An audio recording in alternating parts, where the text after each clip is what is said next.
बिस्मिल्लाहिर्रहमानिर्रहीम अस्सलाम वालेकुम students, I am Mohammad Usman Ali, your mathematics teacher. Students, आज के इस लेक्चर में हम अरिथमेटिक प्रोग्रेशन को डिस्कस करेंगे और इसके साथ हम एक्सरसाइज 6.2 के कुछ प्रॉब्लम को सॉल्व करेंगे।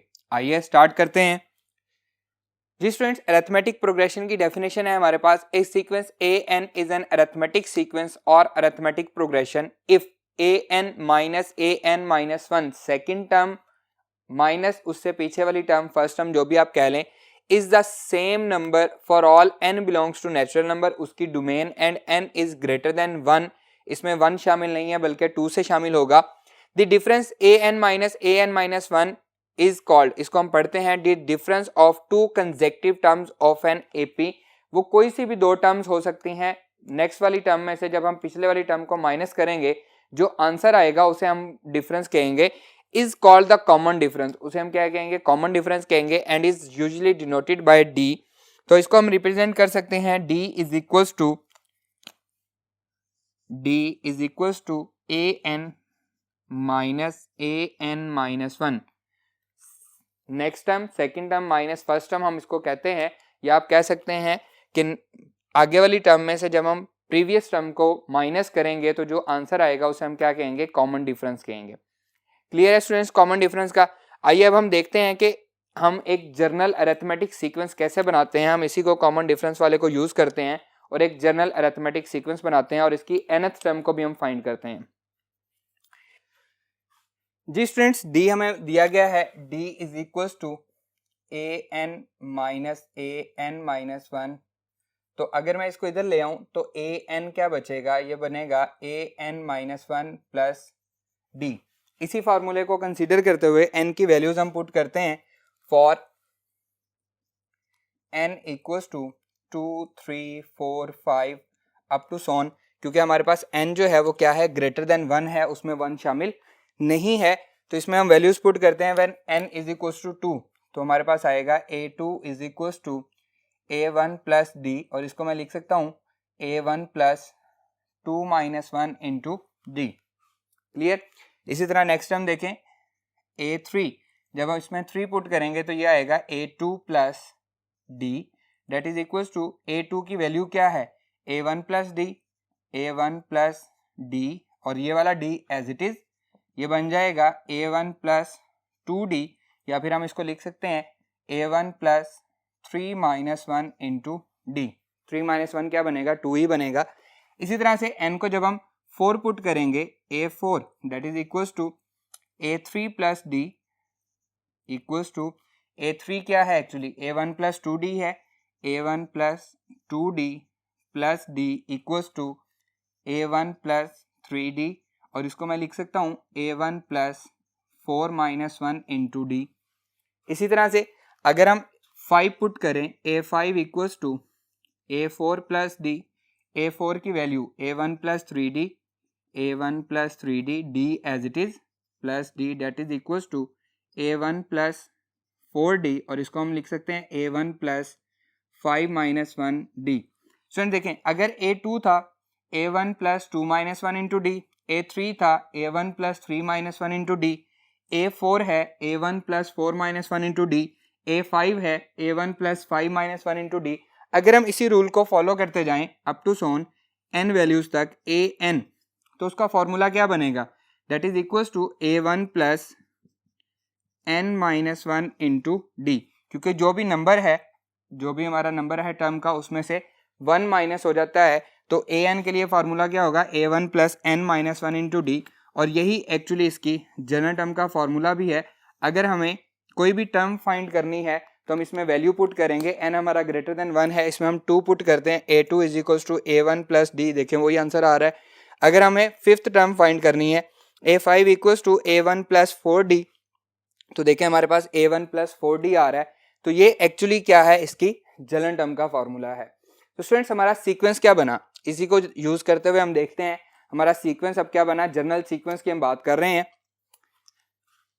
जी स्टूडेंट्स, हमारा जनरल सीक्वेंस बन गया। इसी को देखें, हमारे पास फर्स्ट टर्म क्या आ रही है, a1 है, ये तो हमारे पास सेकंड टर्म है, हमने फर्स्ट टर्म से स्टार्ट करना है। ये है हमारे पास a1, फिर a1 प्लस डी, फिर a1 प्लस 2d, फिर a1 plus 3d, up to so on nth term क्या है a1 plus n minus one into D and up to so on ये बढ़ता जा रहा है is called the general arithmetic progression is called general arithmetic progression.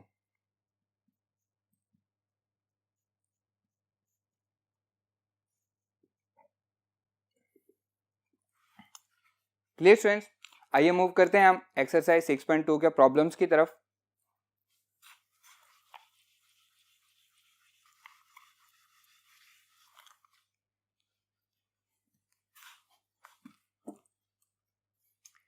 Ji students, exercise 6.2 problem number 1 है. Right the first 4 terms of the following arithmetic sequences if first part इसका लिया हुआ है. A1 आपको गिवन दिया गया है 5 and the other 3 consecutive terms आ रही है. कोई सी भी टर्म्स है, हमें नहीं पता कौन सी है. यहां से हमें क्या मिलेगा, कॉमन डिफरेंस मिलेगा. देखें इसका solution, A1 that is equals to 5, common difference an minus 1 second term minus first term 26 minus 23 that is equals to 3, 29 minus 26 ये भी 3 है. तो कॉमन डिफरेंस हमारे पास 3 आ रहा है. A1 आ गया, फर्स्ट टर्म हमारे पास 5 है. तो सेकेंड टर्म का फॉर्मूला क्या होता है, A2 is equals to A1 plus D. तो A1 कितने हैं 5 प्लस डी कितने हैं 3, तो 5 प्लस 3 8 आ जाएगा.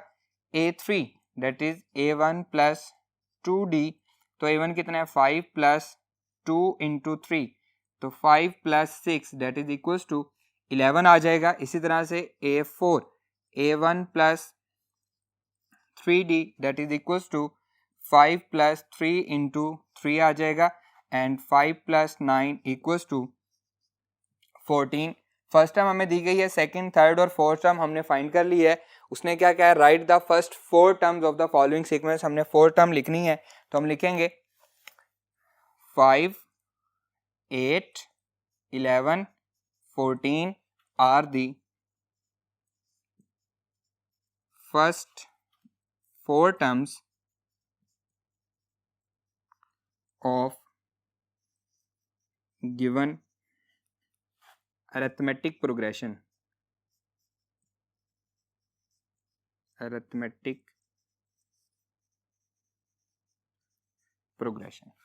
क्लियर स्टूडेंट्स, आइए मूव करते हैं इसके नेक्स्ट पार्ट पे.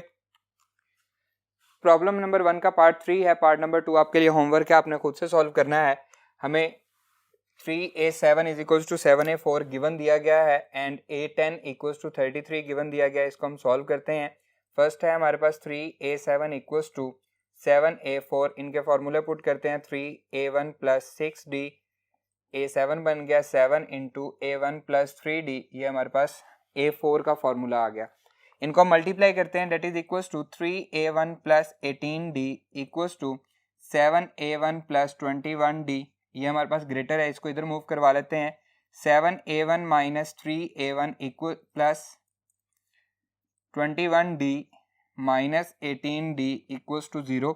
यहाँ से बचेगा 4a1 plus 3d equals to 0. इसे हम क्या लेते हैं इक्वेशन नंबर 1. सेकेंड हमें दिया गया है a10 इज इक्वल्स टू 33. उसको हम सॉल्व कर लेते हैं. a10 इक्वल्स टू 33, इसका जब हम फार्मूला ओपन करेंगे ये आएगा a1 plus 9d equals to 33. इसे हम इक्वेशन नंबर 2 कह लेते हैं और इन दोनों इक्वेशंस को साइमल्टेनियसली सॉल्व कर लेते हैं जैसा कि आप चैप्टर नंबर 4 में पढ़ के आए हैं. इसको हम मल्टीप्लाई कर लेते हैं 3 से ताकि 9d बन जाए. तो हम लिखते हैं multiply equation 1 by multiply equation 1 by 3 से मल्टीप्लाई करें तो ये बन जाएगी 12a1 plus 9d equals to 0. अब इसको हम कह लेते हैं इक्वेशन नंबर 3. इक्वेशन 1 2 और इक्वेशन नंबर 3 को आपस में सब्ट्रैक्ट कर देते हैं. सब्ट्रैक्ट इक्वेशन 2 एंड 3, इन दोनों को सब्ट्रैक्ट करेंगे तो हमारे पास बनेगा a1 plus 9d equals to 33 and 12a1 plus 9d equals to 0. तो सब्ट्रैक्ट का हमारे पास क्या होता है, जो प्लस है वो माइनस में चेंज हो जाता है और माइनस प्लस में, यहाँ पे सारे के सारे प्लस हैं तो वो माइनस में चेंज हो जाएंगे।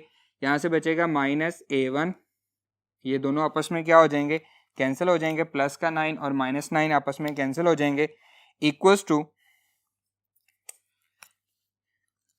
टू ये हमारे पास आ जाएगा जी 33 में से जब 0 माइनस होगा तो कितना बचेगा, 33 बचेगा। अब यहाँ से a1 इक्वल्स टू -3 आ जाएगा, क्योंकि हमारे पास 33 डिवाइडेड बाय क्या होगा, -11 होगा, तो a1 हमारे पास -3 आ जाएगा। a1 को किसी एक में पुट कर दें, हमारे पास d का आंसर आ जाएगा। तो हम इसको लिखते हैं पुट इन 1 में पुट कर देते हैं हम इसको। तो देखिए हमारे पास 1 क्या बन जाएगी, इक्वेशन 1 बिकम्स, ये हमारे पास हो जाएगी जी 4a1 की जगह क्या आया है, -3 plus 3d equals to 0, -12 plus 3d equals to 0, तो 3d equals to 12, d is equals to क्या आ जाएगा, 4 आ जाएगा। a1 भी फाइंड हो गया, d भी फाइंड हो गया। हमने क्या फाइंड करना है, first 4 terms of the sequence find करनी है।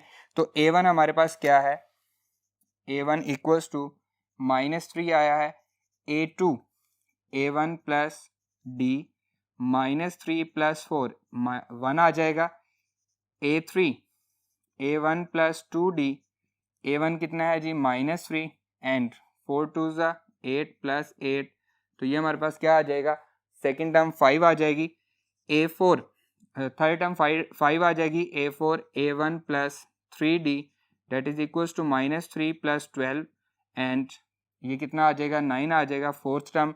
तो अब हमने क्या करनी थी, फर्स्ट 4 टर्म्स फाइंड करनी थी, तो हम लिखेंगे -3 1 5 9 are the first 4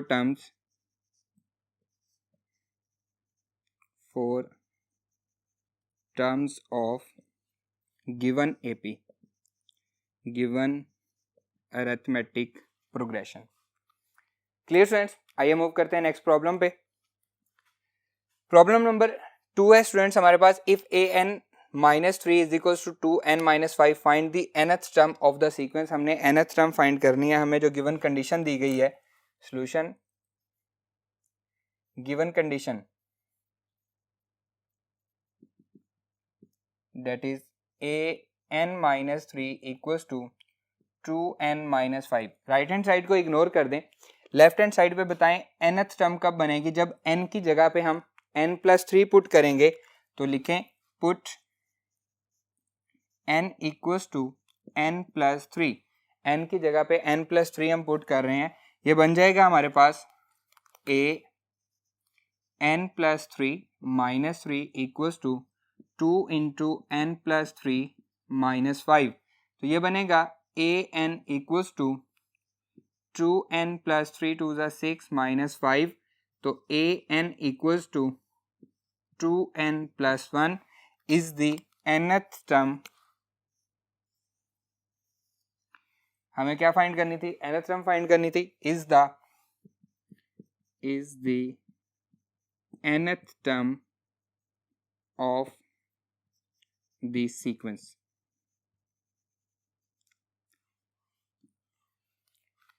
clear students, आइए मूव करते हैं नेक्स्ट प्रॉब्लम पे।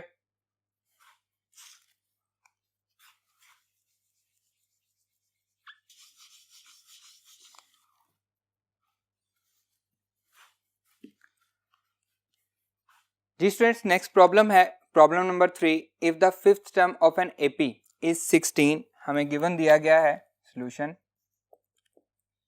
A5 16 हमें गिवन दिया गया है and 20th term is 46। What is 12th term? हमें एक्चुअली फाइंड क्या करना है, हमें A1 और D फाइंड करना है, जैसा कि हमने प्रॉब्लम नंबर 1 के थर्ड पार्ट में किया था। तो A5 को हम सॉल्व करते हैं, that is equals to A1 plus 4D, इसको हम 16 कह देते हैं, इसे हम इक्वेशन नंबर 1 कह लेते हैं। सेकंड हमें इंफॉर्मेशन दी गई है 20th टर्म इज 46, तो A20 इज इक्वल्स टू 46, तो A1 plus 19D equals to 46, इसे हम कह लेते हैं equation number 2। Subtract equation 1 and 2, तो A1 से कैंसिल हो जाएगा, तो हम लिखेंगे subtract equation 1 and 2 that is equals to a1 plus 4d equals to 16 and a1 plus 19d equals to 46 plus minus minus plus minus, तो ये हमारे पास कैंसिल हो जाएगा, यहाँ से बचेगा minus 15d equals to minus 30, minus से माइनस कैंसिल हो जाएगा तो ये बनेगा 15d equals to 30 and d is equals to 30 divided by 15 क्या आएगा 2 आ जाएगा। d की वैल्यू 1 में पुट कर दें या 2 में पुट कर दें, हमारे पास a1 आ जाएगा, पुट इन 1 में पुट करेंगे तो that is equals to a1 plus 4 into D की वैल्यू है हमारे पास 2 इक्वल्स टू किसके है 16 के, तो यह आ जाएगा students a1 plus 8 equals to 16, a1 equals to 16 minus 8, a1 कितना आ जाएगा 8 आ जाएगा, a1 भी फाइंड हो गया और d भी फाइंड हो गया। तो एक्चुअली अब हमें कौन सी टर्म फाइंड करनी है, हमें 12th टर्म फाइंड करनी है, तो हम लिखेंगे a12 equals to a1 plus 11d, a1 कितना है 8 प्लस 11 इंटू d की वैल्यू क्या है 2, that is equals to 8 plus 22 और a12 हमारे पास कितनी आ जाएगी 30 आ जाएगी, यही हमने फाइंड करना था। तो 12th term of the given AP is 22। Clear students? Students problem number 4 और problem number 5 same as it is हैं, आपने उनको सेम इसी मेथड से सॉल्व करना है। आपको कुछ टर्म दी गई होंगी और कोई ना कोई एक टर्म आपको फाइंड करने के लिए कहा जाएगा। आइए मूव करते हैं नेक्स्ट पे। नेक्स्ट है स्टूडेंट्स प्रॉब्लम नंबर 7।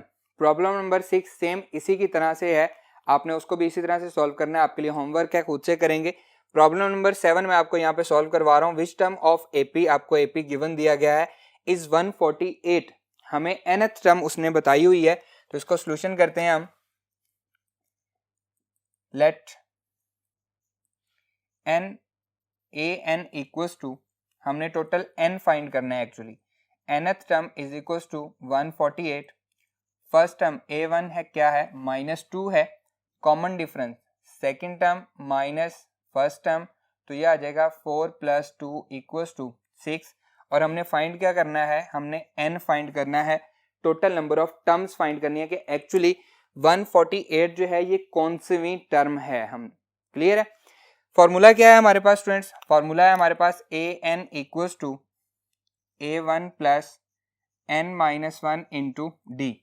an कितना है 148 इक्वल्स टू a1 है हमारे पास -2 प्लस n हमें नहीं पता, d है हमारे पास 6, 148 equals to -2 plus 6n -6, -6 -2 -8, 148 equals to -8 plus 6n, ये इधर आके प्लस हो जाएगा, 148 + 8 that is equals to 6n, 148 + 8 कितना हो जाएगा 156 हो जाएगा, 156 इक्वल्स टू 6n, 6 इधर आके क्या हो जाएगा डिवाइड हो जाएगा, that is equals to n equals to 156 divided by 6, n equals to 2 7 = 14, 2 8 = 16 divided by 2 3 = 6, 3 1 = 3, 3 2 = 6, 3 1 = 3, 3 2 = 6, 1 reminder, इसके साथ 3 6 = 18, तो n क्या आया